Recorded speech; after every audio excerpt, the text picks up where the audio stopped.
So I'm solo parenting, and there was a debate of which movie the kids were willing to watch while I did this. So eventually the older one convinced the younger one to watch Lego Movie Part 2. So we're okay. I was going to suggest one of the Halloween films, but that would probably be vetoed. So they are only 4 and 6, so we'll build up to it. You got to start at some point.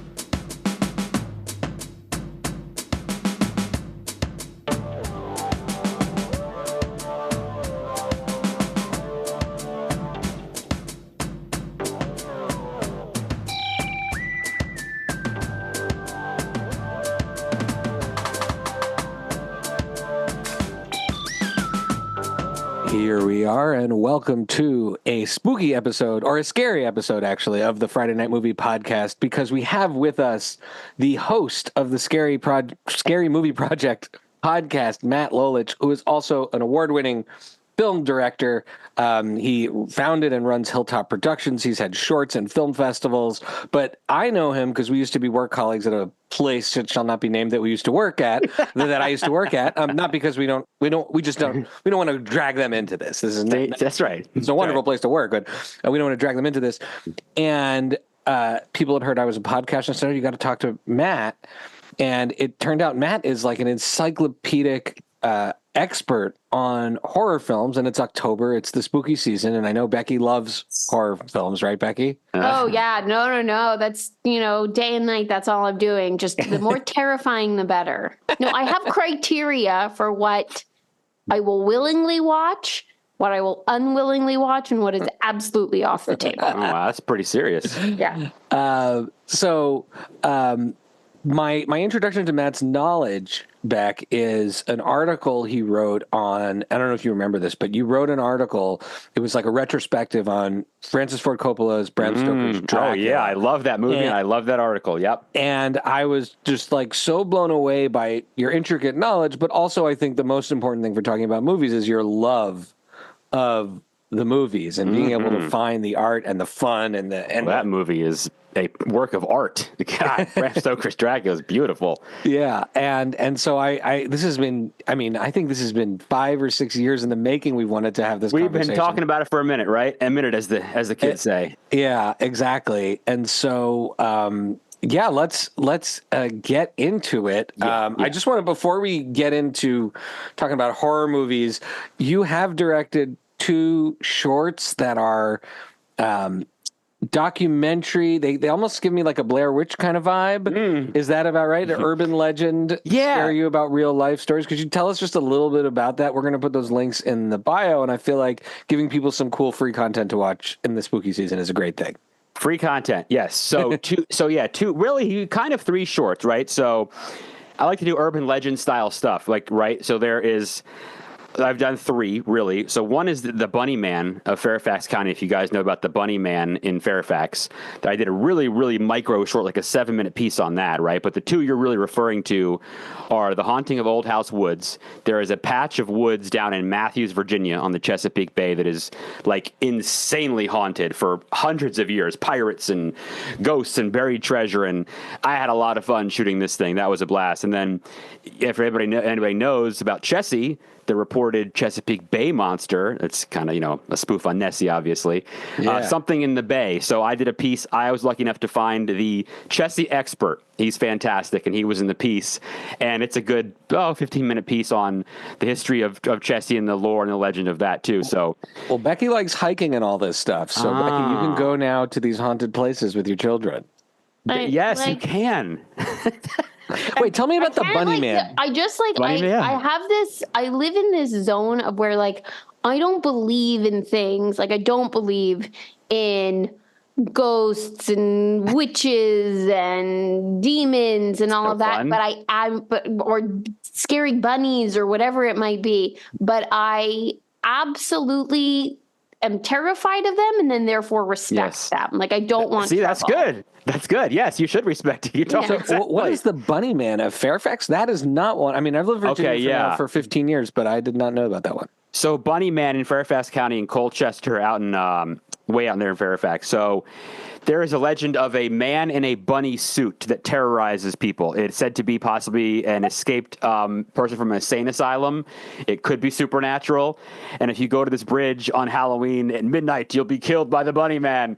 There are reports. Absolutely not. No, thank you. In the newspaper about this, like in the 70s, for real. This is a great urban legend.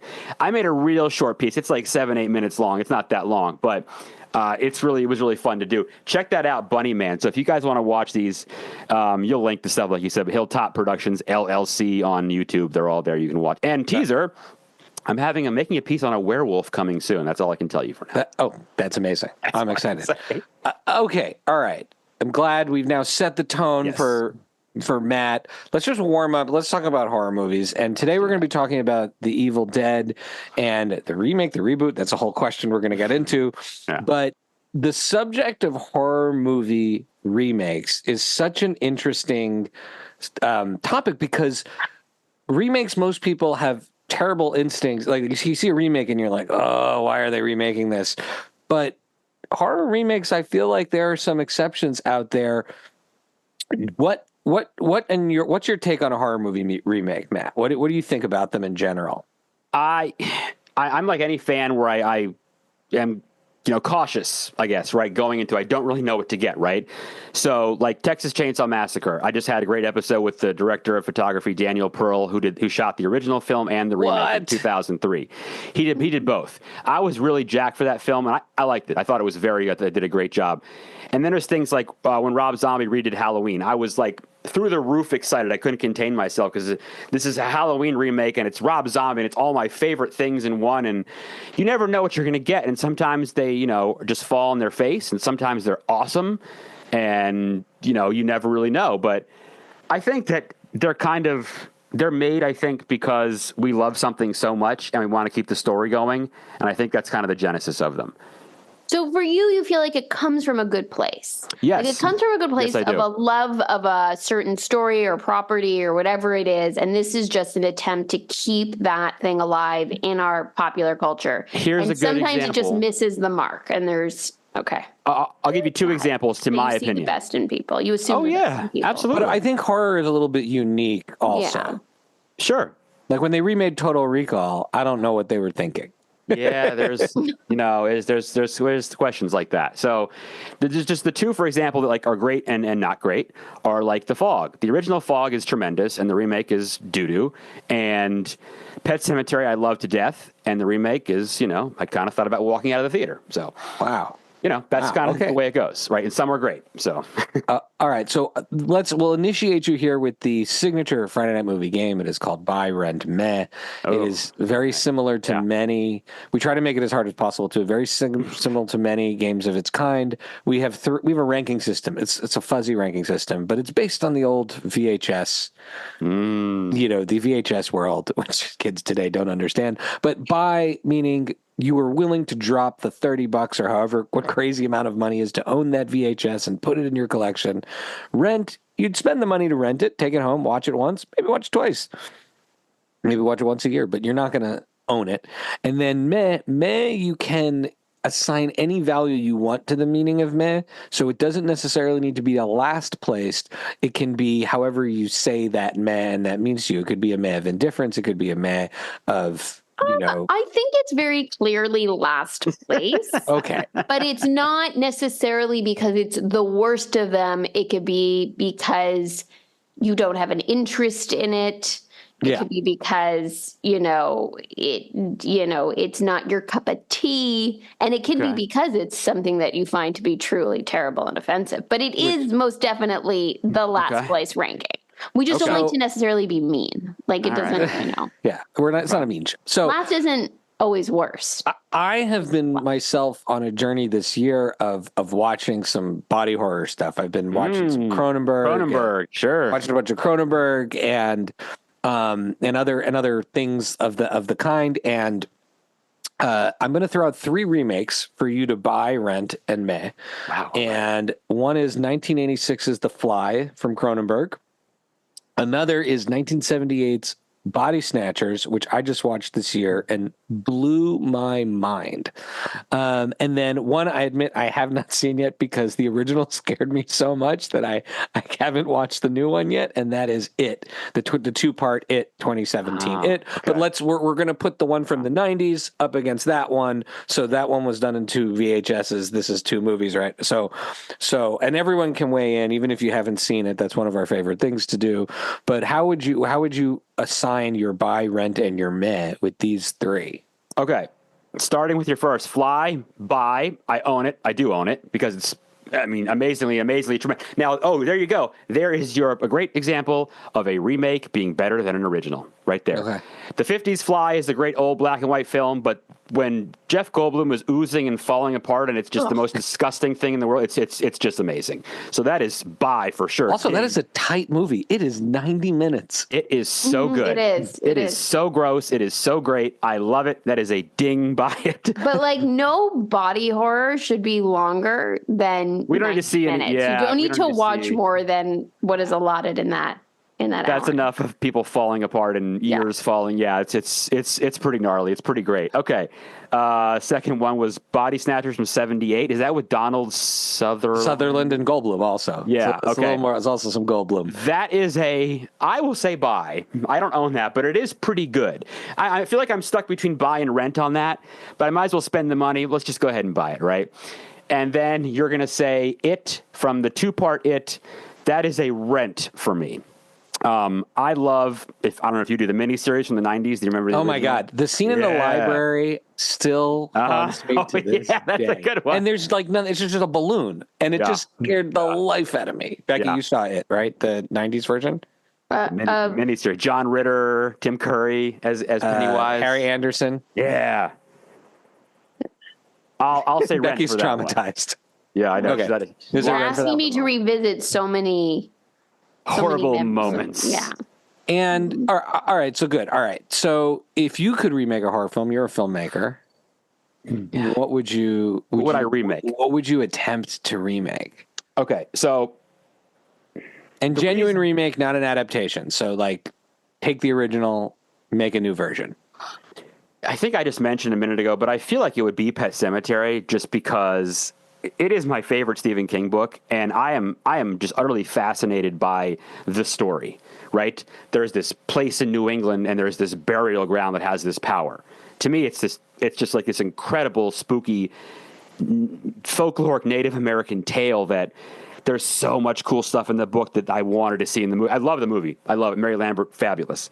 But there's more. I want to see more, and I want to see more of this evil kid when he comes back and he's just pure demon and just cutting tendons. Oh my God. I would give somebody, so the kid in the book, the foul mouth of him is even it's even worse. Right. But that to me, like I said, I love the original, but I would give this more, and I would give it more spooky setting there. I think there's more to give there. I feel like I would do that.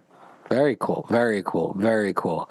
And let's just talk setting. Again, we're setting the mood here. What's your favorite horror movie setting? Is it, trapped, isolation, survival? Is it the survival ones are more of a chase, maybe apocalyptic? People have their thing. I love a good trapped in a house scenario. Yeah. And that's a good kind of teaser for what we're going to talk about, I think, also coming up. What? I mean, look, anything in the woods is good, right? I mean, Blair Witch Project is one of my favorite movies of all time. I mean, we've got Evil Dead stuff. Cabin Fever is a top 10 movie for me of all time. Oh, I've been saving it. I haven't watched it yet. Maybe I'll watch it this Halloween. Yeah, Cabin Fever is really one of my favorite films. That's Eli Roth? Eli Roth. There's nothing wrong with something scary in the woods, right? I mean, you really can't go wrong with that. And you look at The Witch. I don't know if you guys saw that. I haven't seen The Witch yet, but I love that filmmaker. I love Robert Eggers. I love Lighthouse. I love The Northman. Are you going to see Nosferatu on Christmas? 100%. Yeah, definitely. Yeah. That looks amazing. I think that's something that's a great spook. The woods is, so many films have ruined things. Like you can't go in the water anymore because of Jaws, and now you can't go in the woods because of Blair Witch and Evil Dead. But there's, that is such a great setting because you can play with so many different aspects, right? I think that's a good spot. All right, very cool. All right, well, I think since we're talking about the woods, we're talking about cabins, we're talking about being trapped places, I think we got to talk. Let's jump into our big topic of the day, which is, and folks know this, this is probably one of the franchises I'm most excited about. I love any revisiting of this franchise, but we're going to start where it all began, 1981's Evil Dead from Sam Raimi and producer Rob Tappert. They worked together for years. You have the Raimi brothers involved, Sam's other brothers involved, and of course starring the legend, the king himself, That's right, Bruce Campbell. What is your earliest introduction to the world of Evil Dead? Everybody has like a thing that was their entryway. What was yours? I'm glad we're talking about this because this helped me out in a way, right? It made me feel like a better horror fan, right?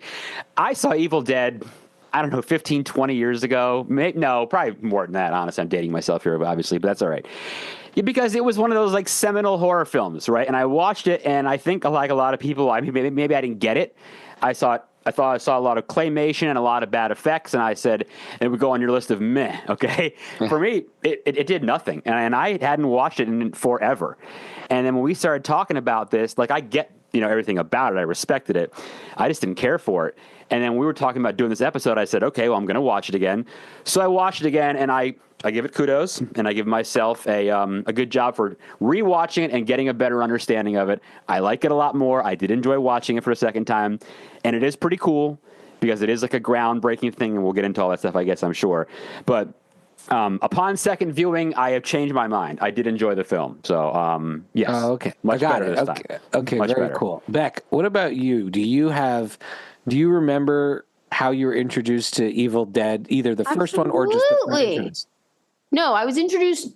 It did not go in order for me. I was introduced to the franchise with Army of Darkness, which I started watching over and over. Right. And over. So the first one I saw was Army of Darkness because Shai was watching it over and over, and it wasn't until I'm going to say at least a decade later that I even saw Evil Dead 2. And then I think I saw Evil Dead 2 because you were taking me to see Evil Dead the musical. And so I probably watched Evil Dead 2 in order to prepare for it. So it was probably 20 years later before I even saw Evil Dead. So I only really knew Army of Darkness. And for a kid who so terrible, and I was little, how old could I have been watching Army of Darkness? Well, I was probably 13 because it's what the movie was okay, 93. So I was probably 8 years, 8 years old. Yeah. I was probably 8 years old. I tormented my sister similarly. And I was so terrified of it. And the way that you would get me to watch it, again, I don't know why you needed me to watch this, was you would just you why? There's no need. Yeah. But great. you were explaining to me no, this is why it's funny. And it's it's a funny movie and all this stuff is just supposed to make you laugh. And so that got me able to watch it. And the truth is I loved that movie, love that movie as a kid and still to this day. So that's always going to be, a top horror movie for me. So but because it's funny, because there's a campiness to it and Bruce Campbell is hilarious. And that is what makes, for me, and maybe it's because that's how I was introduced to the genre, I'm always going to want to watch a horror movie when it's funny or campy or kitschy in some way. So I'm going to jump real quick. I'm just going to add this then for both of you. Then you guys definitely have got to watch Cabin Fever. If you guys do love Evil Dead, I swear to God, you're going to, because Cabin Fever steals so much from it. You're going to, That's awesome. That's awesome. It's been on my list for a long time. Sometimes I save things from my list for just the right moment. Remember, it's the 2003, not I've the remake. Seen this one. Not the Cabin Fever remake. They made one in 2016. That's not the one. It's 2003. You're looking at 2003? Which one have I seen? There was a part 2, which nobody should watch. It's disgusting. And then there's a Patient Zero, and then there's a remake. The remake was okay, but you need to watch Eli Roth's masterpiece. There you go. Anyway, no, I've never seen. It's funny. It's gross. It's but you're talking about the 2003 Cabin Fever is the 2003. one. 2003. And if for no other reason, who doesn't love Boy Meets World? It's got Ryder Strong in it. Come on, guys. Gotta love some Ryder Strong. That's absolutely some Ryder Strong. So for me, So Army of Darkness, I remember seeing an ad for it in a comic book that I had, which was like, he's low on gas, and it was some sort of great tagline, and it has him with the chains on. He's standing on the car, the woman, and I was like, what is this? This is the coolest thing I've ever seen. And eventually I would see Army of Darkness. Now, at the same time, one of my childhood experiences with horror movies was that I would go up to the section in the video store with all the covers, which were terrifying when we were kids. Something terrifying. The best. And I would, every once in a while, I would like take a Nightmare on Elm Street and like look at the back, and then I wouldn't sleep for weeks.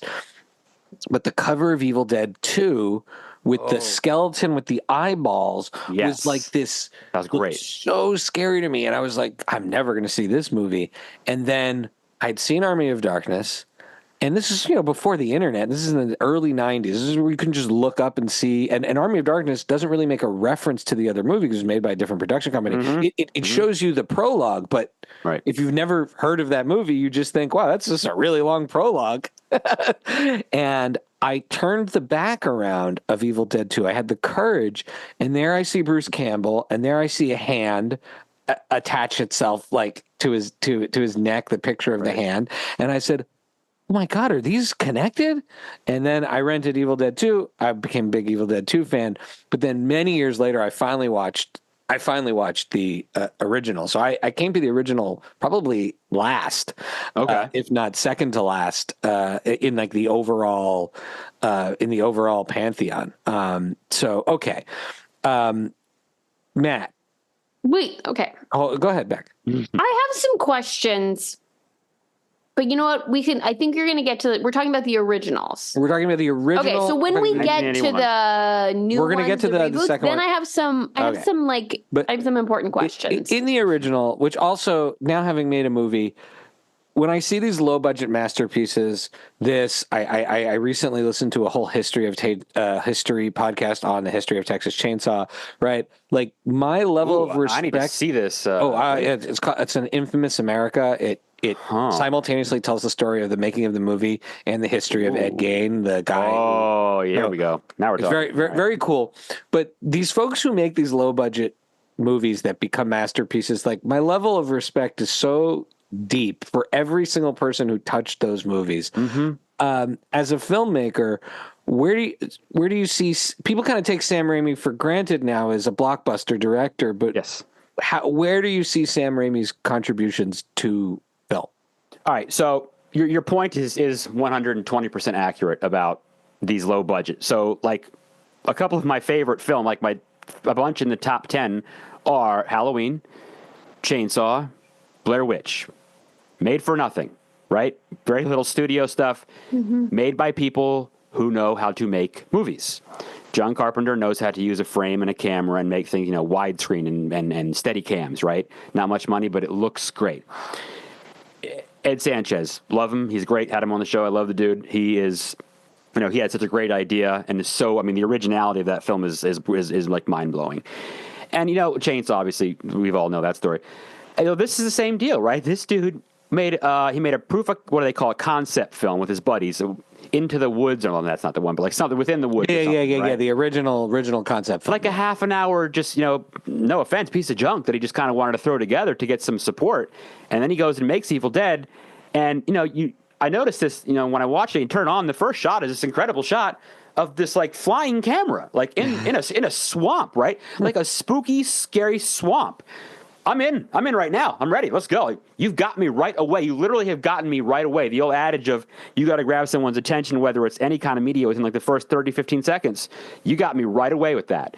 And, he had low budget. He had not much to work with. And like you said, that's probably why I didn't understand it. I was in my early 20s when I watched. I didn't know a lot about this enough that I do now. Now I appreciate him doing this and doing all these practical effects and the time it takes and the hours and hours and hours that you spend to do this stuff. Yeah, everyone, he might be the Spider-Man director, right? But he made this movie first.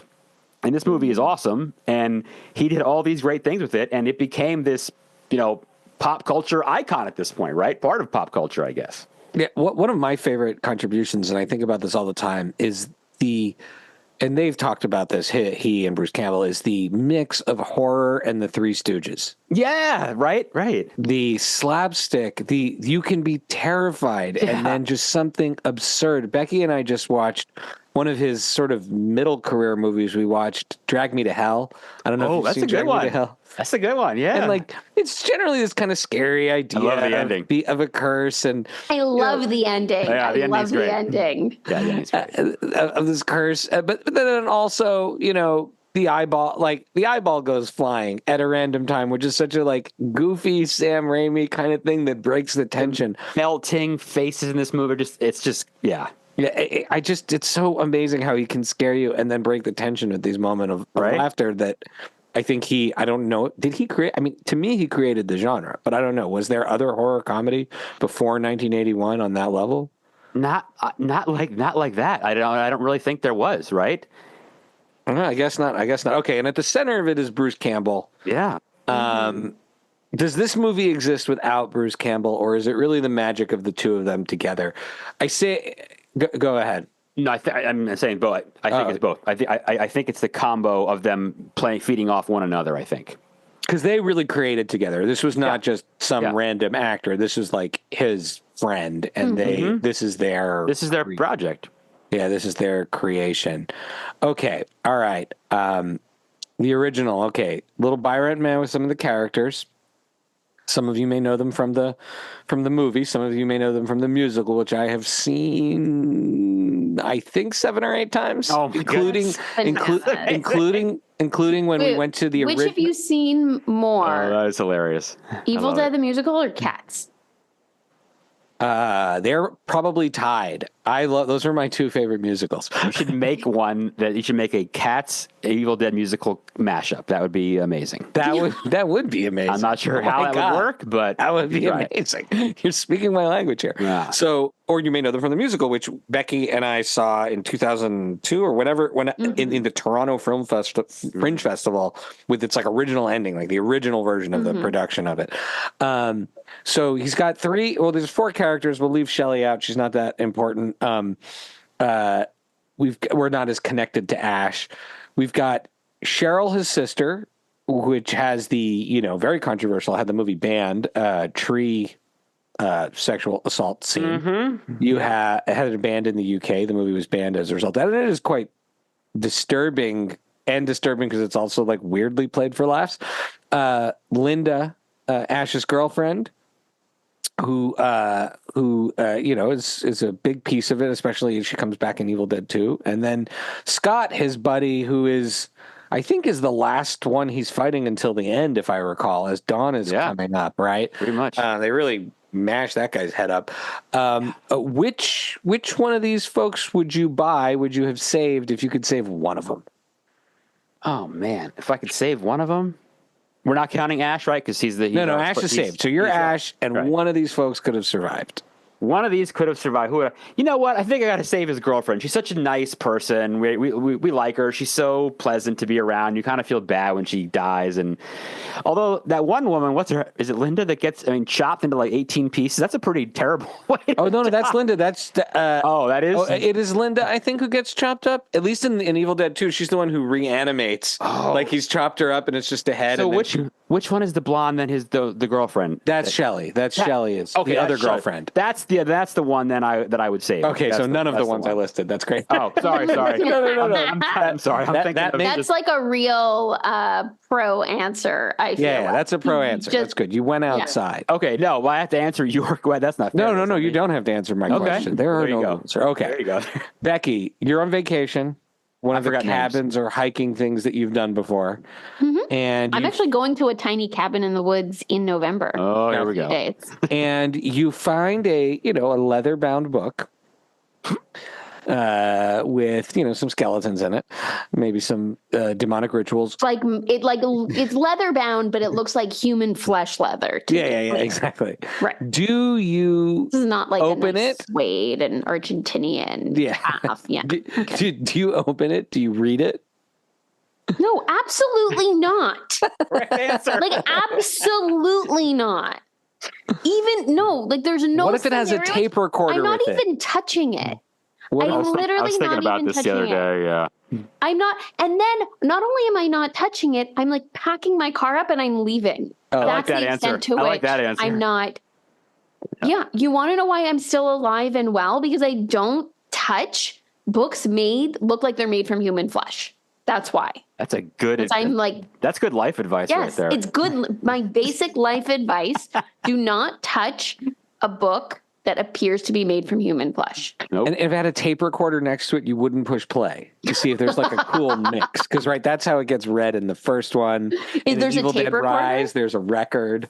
There's a record. The kid, I think, wants to be a DJ, and he puts the record on. And it. Have you guys seen Lords of Salem? Rob Zombie's film? No. Rob Zombie. So Rob Zombie, who I admire very much as an artist, I have not seen any of his movies because Really? he scares me so much. Okay. That I just haven't. I haven't seen Lords of Salem. I haven't seen Thousand Corpses. Just those. Those feel like they are outside of what my brain can tolerate. But what about how does Lords of Salem? No, I was going to. Lords of Salem is a wonderful film, but there's a great. That's grounded though, right? That's more grounded in reality. Lords of Salem. Yeah, it's about a coven of witches coming back, but I don't want to say too much. But there is a great portion of it, part of the plot that deals with a terribly spooky record and a track that is like pure evil, essentially, that gets things in motion. So it kind of steals from that Evil Dead kind of idea. I like. There's a movie I saw. I think it's from New Zealand called Deathgasm. I don't know this. That one I really liked. That one was kind of. I love the New Zealand Australia kind of like. Do you like Dead Alive? Peter Jackson with the lawnmower killing the zombies? I haven't seen Dead Alive, but I have awesome. seen Bad Taste. Bad Taste. Yeah, with the big dude flipping them all. Yeah. Yeah, with the weird. I haven't seen that in forever. It's so weird. And so I will go see Dead Alive eventually. Anyways, Deathgasm, there's a piece of music I think that this band is learning that ends up like raising the dead and raising evil. But I think they're making a sequel. Anyways, I enjoyed Deathgasm. It was really gross by the end. I like that. Okay, Evil Dead 1981. In the Evil Dead franchise, we've got Evil Dead 1. We got Evil Dead 2 Dead by Dawn. We got Army of Darkness. We've got Evil Dead 2013, Evil Dead Rise, got Ash versus Evil Dead, the television show. We've got the musical. Then there's the comic books and everything like that. But with the video games too. Where does Evil Dead 1981 rank amongst your enjoyment of that franchise? It's an easy answer, but it's the best answer I can give. Is it has to be at the top, because you can't have the rest of that stuff without something at the beginning. I feel like I always feel like that has to be the number one, right? Like I feel like Evil Dead Rise is a little bit of a different story, but it's taking the elements from this first movie, right? It's taking those things. So I think you have to start at the beginning for me. So for me, I'm always going to go Army of Darkness because it's my first one. Yeah, that was my beginning. Yeah. Becky, what about you? Yeah. I mean, I think Evil Dead 2 is probably the best movie. I was going to say Army of Darkness because of like nostalgia and personal attachment, but realistically, I know if I was going to rewatch them all today, it would be Evil Dead 2 is probably like the best of them. Okay. Like I would probably think that's like the most fun and exciting, and then in its own right the most, because Army of Darkness is bananas. It's wild. It is. It's insane, and the ending as well. I haven't watched it in a while. I should go turn it on one of these days. Talk about a movie where one of my favorite sayings about. So as we were making movies, people would often sort of rhetorically ask you the question, what is the tone and who is this for? Often when they were trying to sort of stonewall you. And for me, when you have to ask that question about a movie like this, it's me. The tone it's made for Shy. It's made for me. What is the tone and who is this for? All me. It's made for me. All right.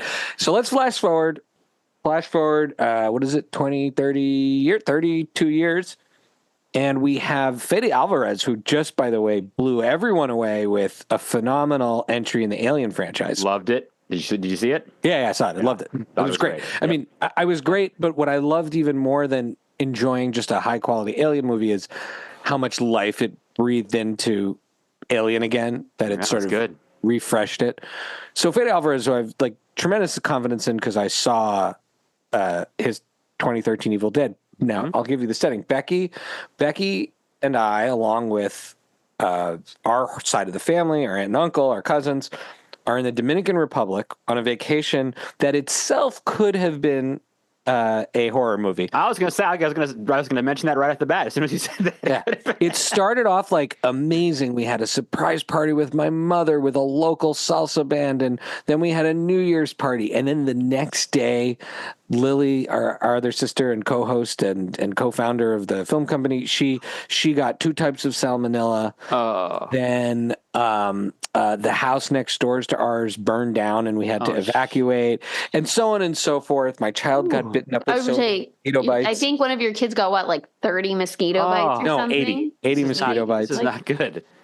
So, but on one of the nights, because our brother-in-law from Spain, Lily's husband, loves horror movies, we all got together to watch Evil Dead 2013.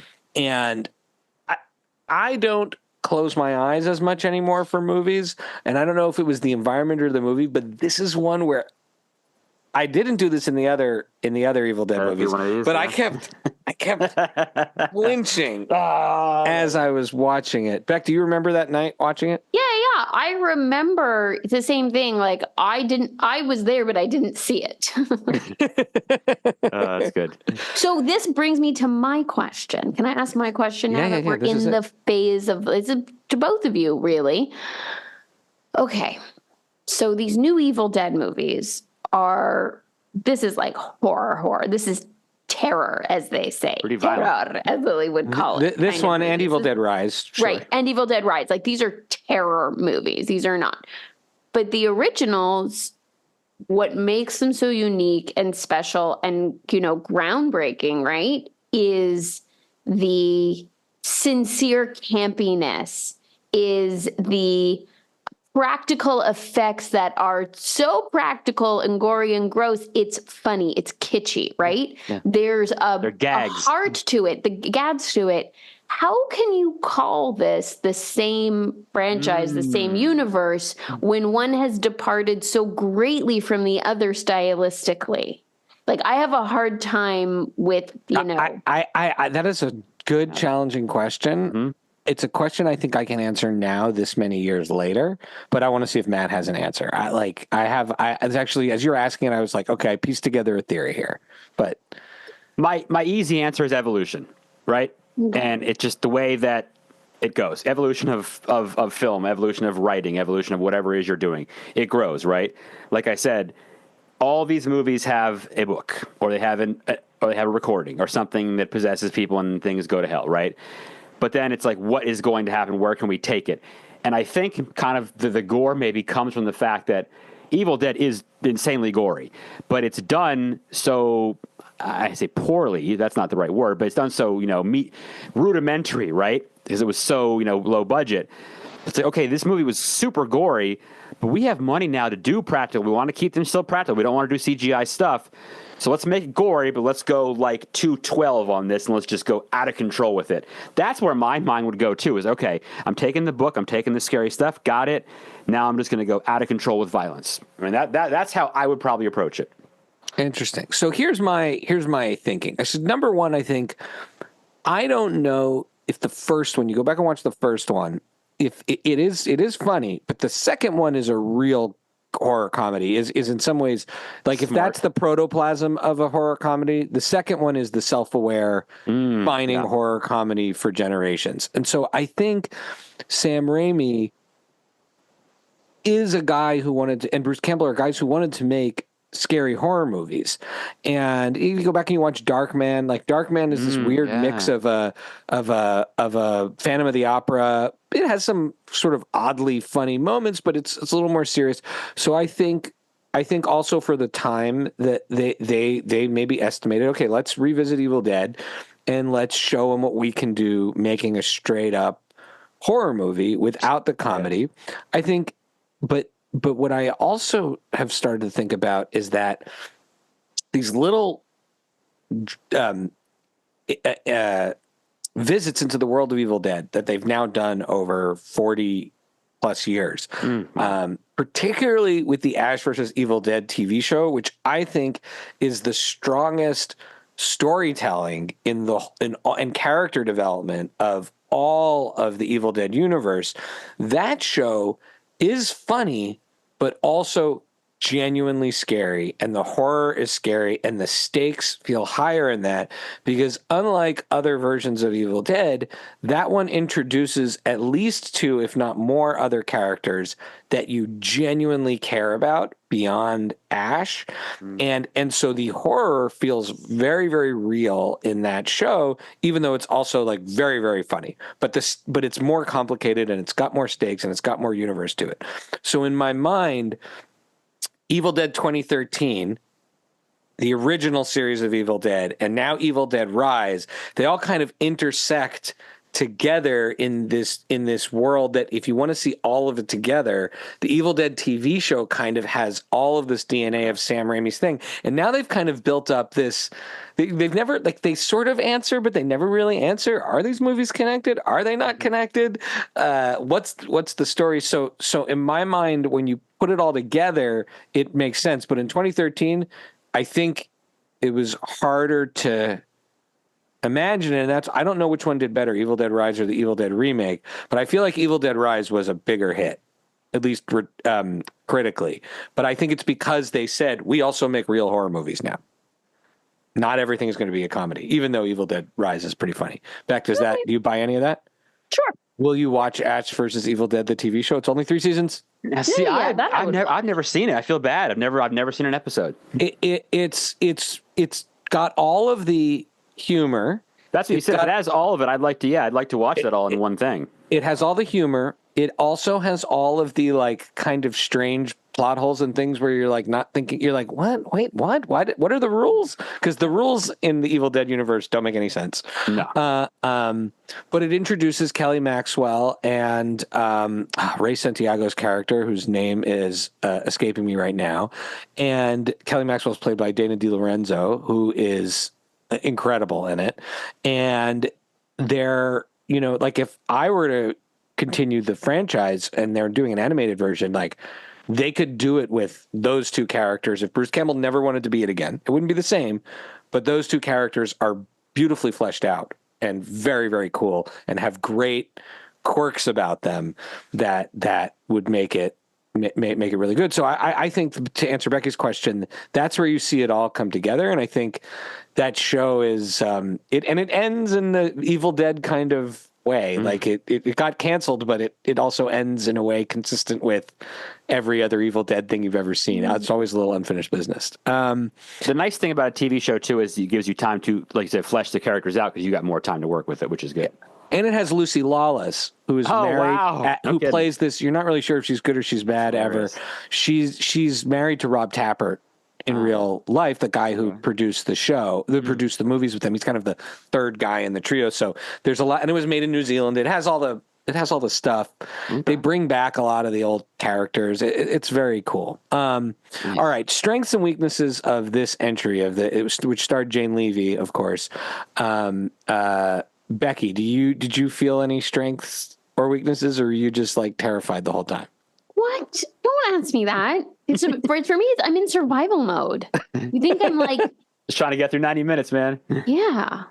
No, I'm just trying to get through it. I have like my thing. Yeah. No, I'm just trying to get through it. That's my answer. All right. I don't have a more critical breakdown for you.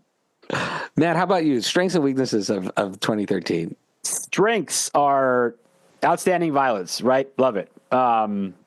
Weaknesses are, look, this is the kind of same for any of these, like a Friday the 13th or anything. These characters are teenage kids who we don't know much about, and we get 15 minutes to meet them, and then they all get killed, right? They're red shirts. We never get to meet them. And then the weakness, I'll say it again, I say this on all my episodes, I know this kind of doesn't really make sense because I'm watching scary films, but you can do whatever you want to people. Leave the dogs alone, dude, seriously. Leave the dogs, stop. Yeah. Leave the pets out of it, dude. Leave the pets out, please. And this is from the guy who loves Pet Sematary. Yeah, I know. Yeah, I know. Well, just no, but that's right. Leave the pets. Like I always turn this movie on, and I feel like, so I that was the Conjuring, right? The first time I saw it. You guys seen The Conjuring? Yes, no. No, we're too scared. Yeah. Lily, No. Lily, our sister. No. watches every single one of these. Maybe I saw because part her husband 2, loves them. weirdly. I had a story, but I won't say it because it'll ruin it. So anyway, Okay. but yeah, I'm too afraid to see The Conjuring. that's the weakness for me. But I thought I saw the weirdly, I only saw the second one. the Enfield Poltergeist one in England, right? The British family. Okay, That's the one that I saw. that was okay. There's a bunch. I haven't seen all of them actually. So I would say one more strength though for me was one of the other things I thought was good was I like the idea though of they weren't just there for no reason. They were like trying to get this girl like off her addiction, right? And that was like a timely, like kind of like real world thing because Cool thread. that's a thing, right? So I like that. I like that portion of it. But I mean, violence wise, for gorehounds, there you go. That's what she. I like that. I like this one actually had twists that I thought were because you're going in with expectations of The ending was wild. The brother versus the sister, and they kind of switch places in this, and then they bury her, and then she comes back. I mean, that scene I just got to mention I loved was when she gets the chainsaw and she's in that little cutaway between the two rooms. And the evil, the demon, whatever, is like cutting in like the saw, and it's just hitting her, and it hits her in that one part of her knee, and it like slowly, and you're like, oh, you can feel it. Oh, man. Yeah, sorry, you see, good. It's important, but it's important because you got to kind of level up. But I do think that all that stuff is well story driven in this. I also think Jane Levy, who I feel like. I'm not sure how she feels about it, but she always seemed a little ambivalent about the movie when she talked about it. But I thought she was great in it. I hope at some point they can sort of do some kind of multiverse team up with her and Bruce Campbell and all the other characters. That would be wild. Now, who has the better hand loss? Her hand loss, just to recap for people. Jane Levy loses her hand. It gets stuck under a car, and she literally has to tear it. I remember. That's like the one scene. And they don't cut the camera away. You see her rip her arm off her. Yeah. Oh, yeah. And that's great. A great practical effect, I guess. I don't know how they did it, but it's amazing. And then Bruce Campbell, of course, chainsaws his own hand off in that iconic scene. Which is the better hand loss? Can I throw in a third-party nomination? Okay, no. Yeah, go for it. No, I Always. have to name. I love a wild card. I have to answer this because I answered your other question wrong before. No. You can always throw in wild card. I love chainsaws. You got to love cutting your arm with a chainsaw because it's kind of like the arm with her is kind of survival. If your arm is stuck under, you may do that in real life, honestly, try to rip your arm. I mean, seriously, whatever. But the wild card piece for me is her friend taking the kitchen knife and trying to saw her own arm off in that one scene. That was crazy. Oh, God. Yeah, they do it. It's so funny the way they were able to do it. Becky, which one do you prefer? I love asking Becky this. I love asking Becky these things. I'm going to go with she's just holding on. Yeah.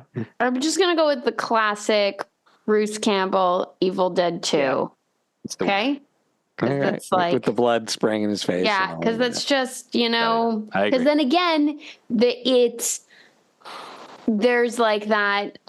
It's the practical effect, and there's like a comedy to it, even though but it's gory. But I don't feel it in my bones. And that part is funny too. Her friend is using the electric knife. I mean, that's a horrible thing, but I'm sorry, it's kind of funny. She's cutting her arm off with an electric knife, and then the power goes out. It causes like a power surge. I'm sorry, I found that funny. It's funny. That is funny. Funny, but not like in a ha ha. I'm laughing. Right. Funny way. Right. But yeah. Or maybe I don't know. So you haven't seen the musical, Matt? No. They haven't done a revival in our area in a while. I see a field trip in our future. They haven't done a revival. I really want to get out. There's this very high end one that has been going for a while out in I think San Diego or San Jose or something like that. Ooh. It's a San something, although they may be touring now.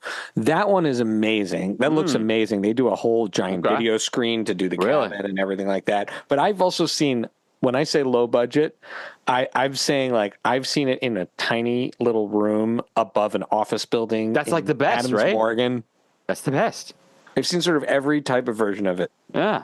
I love that musical. That's very cool. If I could do one thing for the arts world of Virginia, I would find somewhere go. where it could go on once a year. I think you have a mission here. Probably costs a lot of money. But, maybe someone wants to, I have an idea, by the way. I have an idea, Becky, of who I would cast in the role of Ash in the musical. Okay. Who? Okay. He's in Floaters. Max Samuels. Who plays wow. Yeah. one of the villains in our film. We know he can sing. He does musicals and stage all the time. He has that he would be perfect physical comedy kind of way of movement, and he's got the face to do all the movements. He would be, and he's also the sweetest guy in the world. But I would, he lives far away. But I would, I'd put him up in our house to play Ash or something like that. So you got the cast already. You're good, man. Yeah, exactly. Okay, and people are going to fall in love with Max Samuels when they see the film when it eventually is out. Okay, if you were directing the next part in the franchise, and you have a lot to play with because you can do any genre clearly, Matt, where would you take Evil Dead? Oh, Lord. Wow. I do not know the answer to that. What the heck would I do with Evil Dead? All right. We've seen the same story where we open a book and bad things happen. Oh, God, I have no idea. Should I go into space like all the rest of these horror films? Sure. Eventually? It somehow winds up in space. And I mean, Jason X, I haven't seen any full Friday the 13th movies except Jason X, and I love Jason X. When she freezes her face in the stuff and smashes it, how great is that? Oh, where would I go with this? My God, I honestly do not know. You know what?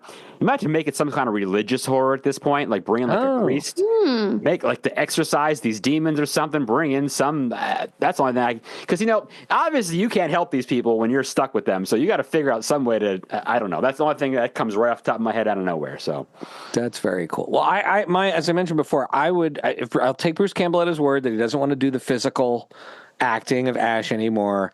I would do a side quest with, or a continuation of the franchise with the characters from the show. I think they more than deserve a cinematic installment, but it would have to be more of an Army of Darkness style epic with humor and gore, but also they're too likable to just off them the way they off characters in other Ash versus Evil Dead stuff. So it would almost have to be like a Lord of the Rings type thing with a real I don't know if happy ending, but cause I don't think they can ever end the Evil Deads, but like it would have to be more of a hero story, genuine hero story situation. I have another thought. Okay. How about it goes into the found footage world? How about that? Oh, where like somebody opens this basket and book and finds all these old recordings of I don't know, maybe something that could be interesting too. Who knows? But that would be cool. Or like a meta thing about them making the movie with found footage. Yeah. All right. Yeah. All right, Becky, what about you? Where would I take it next? Yeah. Well, in Army of Darkness, he goes to the past, right? So I just send him to the future. Mm-hmm. Very easy fix. Just redo the same story. I don't need anything original. Just put it in a new setting. What kind of future? Like 20 years, 100 years, a million years? What are we thinking? What's our time frame? I would set it enough in the future where you can still like maintain some of the same societal conventions and things, so it's like grounded in something recognizable, but just have all of the like completely wild new made up technology, so that whatever like Jetsons, right, like the Jetsons, so that exactly, so that like imagine like instead of a chainsaw, like what would it be? Like what would his or a shotgun? Like what would he be using instead? And just go like really, and then basically I would just redo the same movie just with like new gimmicks. It'll work. Yeah. All right, Matt. But one of our favorite parts of every episode is we call it shout outs and recommendations. Again, it's the spooky season. Did you have a scary movie of the year or a find this year or more than one, give us a few that our listeners should be checking out because you're an encyclopedia of all of this, and I'd love to know what you're watching and what you want to share with the audience. What? Okay. You know what you should watch? This is not a movie. This is a series, right? But I don't know. Did anyone watch Interview with the Vampire, the series on AMC? No, is it good? Was it good? Season 1 was pretty good, but season 2 I thought was great. And that was on recently. I thought it was very good. I thought the movie was terrible. I didn't the Tom Cruise Brad Pitt one? I didn't buy either one of them. I'm sorry, those guys are not vampire. It doesn't work. And the show I thought was great because the book is really good. The show this is what I wanted. I wanted these stories, and so much of it is, sexuality, and, because Anne Rice's book is very much about that, right? Oh yeah, our mom was Very really much about into that. She read all those sexy vampire books. Mm-hmm. It's very much about that, and this really plays on that. I thought it was excellent. I liked it a lot. Movies that I will tell you what I thought I did not agree with. I thought that Late Night with the Devil stunk. Really? I haven't seen it yet. Everyone makes such a big deal about it. No. What do you think the hype was about it then? So it's kind of a found footage thing, right? That's kind of the deal. I get the idea. The idea is really cool. It just at the end, I just sat there and said, that just didn't do anything. It just didn't do anything for me. And let's see what else was really good. I saw Alien Romulus recently. I thought that was really cool. I loved that. That was something to add to that. Mm-hmm. Nothing blew me away though during the year. I don't think, unless I'm just forgetting something. Have you seen Oddity yet? Oddity, no, but I think I've heard about it. Who's in it? Becky and I and my wife saw Oddity. I think you can. I'm pretty sure it's now on demand everywhere. Okay. We saw the premiere at South by Southwest at the Alamo there, and it's an Irish movie. Okay, so it's on AMC and Shudder, which I'm sure you have a subscription to. I do. AMC Shudder. It was directed by this Irish dude who's and also his Instagram has a funny name. So Damien McCarthy. And I think I have heard of this and him. Yes, I think I'm all right. Go ahead. And it's like a ghost story is the best way to describe it. Okay. And you're better off not knowing kind of anything about it going in, but it's tight and just keeps you tightly wound. The whole theater, this is a whole theater of people. And this is not the goriest movie. This is not the scariest movie ever. But the way he built the world and pulls you in and you allow yourself to go with it. Yeah. And this is also the fun of seeing a horror movie in the theater, right? But people were screaming throughout this movie. Screaming so loud. Like we were on a roller coaster. There's a section of the theater that's just going, and then there's a section of the theater that's laughing hysterically at the people who are And then Becky, I watched the whole movie like this. I was in the screaming group. Oh my God. Becky kept covering her eyes and I kept pulling her hands off. I'm like, no, we're at the premiere. You got to watch it. And then we were in the Alamo and in the Alamo, the servers come around and every once in a while the server would come around and everyone in the area would jump because the movie has you kind of at the edge of your seat. Wow. But it's slow and it's spooky and it's intelligent. And it's got a great visual in it, which the filmmaker brought as a prop to the Q&A at the end of the movie, which also scared the crap out of us. So I think as far as horror goes, that's one of the best ones I've seen in a long time. And I think it was probably the best horror thing I saw all year for sure. So that's my big recommendation. I have one more I'll add. I remember hearing, now I know, but I remember hearing more about this guy, this director, as opposed not so much the movie. People were like raving about him. And I read someone saying, this guy's done some other stuff. You need to see his work. So now I'm remembering now that you mention it. All right, one thing I'll say, do you guys like folk horror movies at all? Wicker Man, things like that? I mean, I'm up for it. I finished a documentary earlier in the year.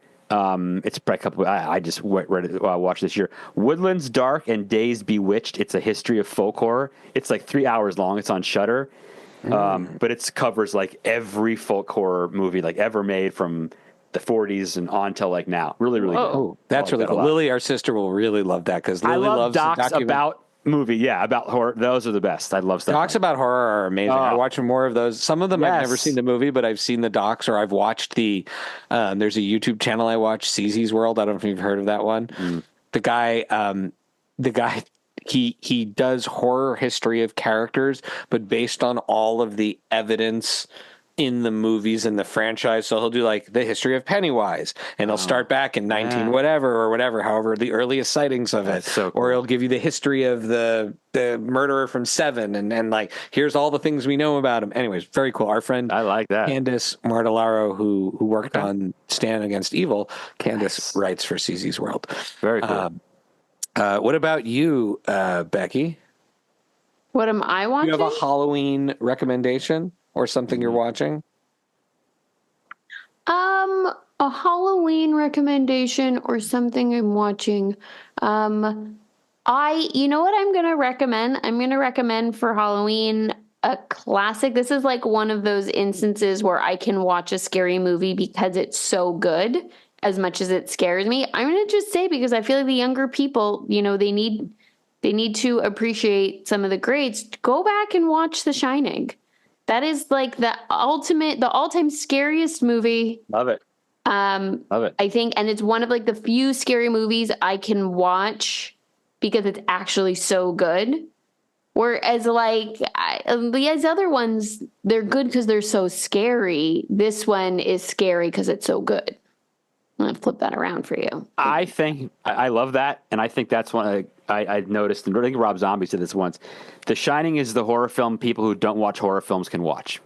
Exactly. Yeah, it is. So I'm going to recommend that if you're like me. Yep. That's very cool. All right, now Matt, you're a versatile guy. Are you watching anything not horror, any shows or anything that you're into these days that folks should recommend, that folks should be checking out? So one of my favorite shows has been Fargo over the last few years. The series Fargo is, it's beautiful. Like it is the way they lens it is, it's fantastic. Last year's was okay, but that's like one of my favorite shows. What else am I watching? That's great. The original Fargo movie traumatized me, so I've never watched the series. But people tell me that if you don't like, it doesn't matter if you've never watched the movie, that the series is still really good. It's great. I mean, you'll miss the inside jokes of the Minnesota Nice and the G's there and the accent. You'll miss that part of it, but it's still funny. I forgot to mention this. One of the Coen brothers helped edit Evil Dead. What? I believe. Yes, look this up. I'm pretty sure one of them helped do the actual post work on the original film, I think. And I think it helped them inspire to make Blood Simple. I think I may be going a little bit overboard on that, but I think there's a tie in there. Anyway, Joel worked on. There you go. On the original Evil Dead. There's your, no kidding. Connection. And he learned some camera tricks according to this website. There you go. Sam Raimi. There you go. That's wild. There's your another Raimi contribution we were asking about earlier, right? Yes. Other show I'm watching, one of my favorite shows, just overall. If you don't watch it, watch Life Below Zero. It's been on forever. It's on National Geographic. It's about living in Alaska and living off the land. And they shoot this thing with drones and these amazing cameras and these people out in the wilderness. And it's beautiful. And I just love to see these great, I love to see things, they shoot these things so well. And it's so in the elements. And it makes it just look so like appealing and romantic, right? I'm not like a big television show guy, right? So, but I also do watch... I know Walking Dead has so many spinoffs, but the book, the Daryl one, where he's in France now, that's really good. That's Norman Reedus. He's in France? Yep. He's in France now, and then they made one with the ones we were with Rick and Michonne. How do you get to France during a zombie apocalypse? He took a boat. I think he got kidnapped or something happened to him. I forget how he got there. And he woke up in France. That seems like a smart use of a character everybody loves, though. Yeah, right. Like so that one's put him good, on some right? adventures. That one's good, and I did not like the one with they did Michonne and Rick had one, and they made one with Negan and what's her name. Oh yeah, we talked about this at Baltimore Comic Con back. The Negan and the woman. Why am I blanking? Yeah, Maggie. Who's Maggie? Who of course they killed Maggie's husband Glenn. Yeah. Those two spinoffs I didn't like, but this one, the one with Daryl, is good. I like this one a lot. So very cool. All right, Beck, you watching anything else? I just finished watching The Perfect Couple. It was fun. That's with Liev Schreiber. Yeah, it's like The I best would voiceover say, guy like ever. That guy, Liev yeah, Schreiber, right? it's like a combo of Big Little Lies meets White Lotus with just like an ending that falls flat. That's what I call it. But it's really fun watching. And Like Netflix. up until the ending, and then you're like, oh man, on the ending, it's fine. Like it's not a big deal. It doesn't ruin the show. You're just like you're really watching it episode to episode to have fun, but like it's not getting recommended at the level of a White Lotus or a Big Got it. Little Lies. I think that makes sense. It was enjoyably entertaining. And I just don't want to plug again for my kids because my eldest daughter said I did not talk enough about the TV show High Potential, which is like the new family favorite in our house, starring Caitlin Olsen. It's a mystery of the week show about a woman who's like a cleaning lady in the police station who turns out to have a IQ of 160 and gets added as a consultant. I've been hearing the ads for this. It's exactly what you'd expect from this kind of procedural, but like they're not to be looked down on. These things have been done many, many times, but some of them work because they're doing a good job, and this show's really good. And whoever the most famous guest star is probably committed the crime, but that's not the point. The point is enjoying her and the guy who played James Holt from Devil Wears Prada going back and forth with each other. And so I'm plugging it again for my kids. I know you love that show. And my kids are good listeners of our show. So High Potential, getting a big plug. It's we've been watching it on Hulu. I forget which network it's actually on though. I think ABC maybe. Probably if it's Hulu, I don't think. Yeah. All right, Matt, before we get you out of here, tell us all the places we can follow you and Hilltop Productions and the Scary Movie Project and what you've got coming up. So easiest way to stay in touch is Instagram at Hilltop Videos and at the Scary Movie Project. Those two you can check out. I am on there often. Hilltopvideos.com and the scarymovieproject.com websites. Hit me up there. Send me stuff there if you want to. You can go to the Facebook pages. They're connected there as well. I do more Instagram stuff, though.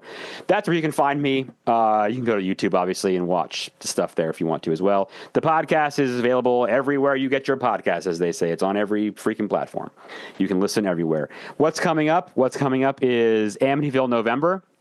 So 50 years since the murders in Amityville, since the actual murders that happened. Oh, my God. I watched a documentary about that one. Scared the life out of me. What documentary? Which one did you watch? I was at my in-laws in New Jersey many years ago, and it was just on TV, but they talked about the little red room in the basement. It scared the crap out of me. So this was not this was a couple years ago that you watched this one then? Yeah. This is probably 10, 15 years ago. Okay, then never mind. I was going to mention it. But anyway, so, the movies are great. We all know that story, but there was, a real story of murders that happened. So Amityville in November, all Amityville this month. We're going to do episodes on that. I think you guys will enjoy it. It should be fun.